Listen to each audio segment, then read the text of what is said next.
ఇప్పుడు రాష్ట్రంలో సాగునీటి సరఫరాకు సంబంధించి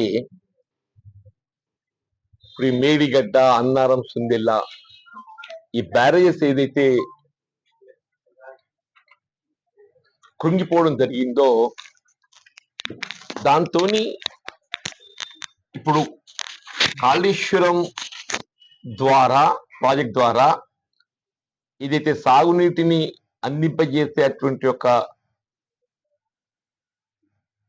భారం ఏదైతే ఉంటో సరఫరా దాన్ని కూడా ఎస్ఆర్ఎస్పీ భరించాల్సి వస్తుంది.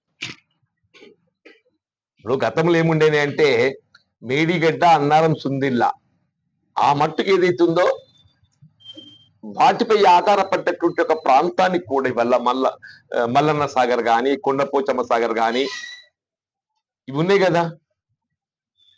అర్లియర్ ఏదైతుందో అది మేడిగడ్డ, అన్నారం, సుందిల్లతోనే సరఫరా చేయడం జరుగుతుండే.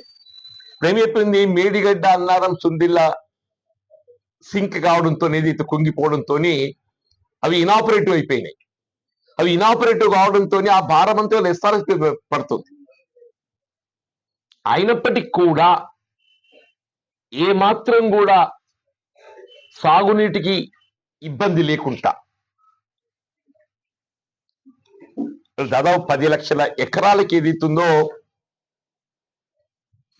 ఈ సాగునీరు అందింప చేయబడే విధంగా రాష్ట్ర ప్రభుత్వం గౌరవ ముఖ్యమంత్రి గారే కానీ, దానికి సంబంధిత ఇరిగేషన్ శాఖ మంత్రి ఉత్తమ్ కుమార్ రెడ్డి గారే కానీ వర్కౌట్ చేసి ఏదైతుందో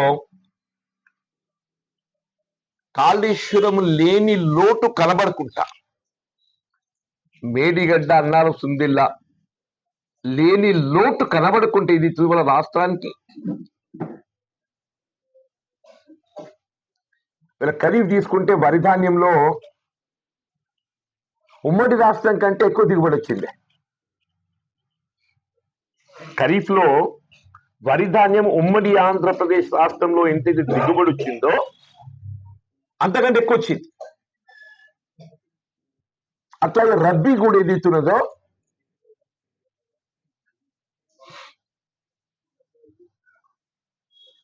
దాదాపు 10 లక్షల ఎకరాలకు సాగునీరు అందింపజేయబడే విధంగా ఏదైతుందో కార్యాచరణ రూపొందించి ఇవాళ నీటి విడుదల కార్యక్రమాన్ని చేయడం జరిగింది.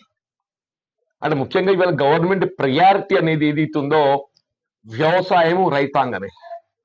వ్యవసాయము, రైతాంగం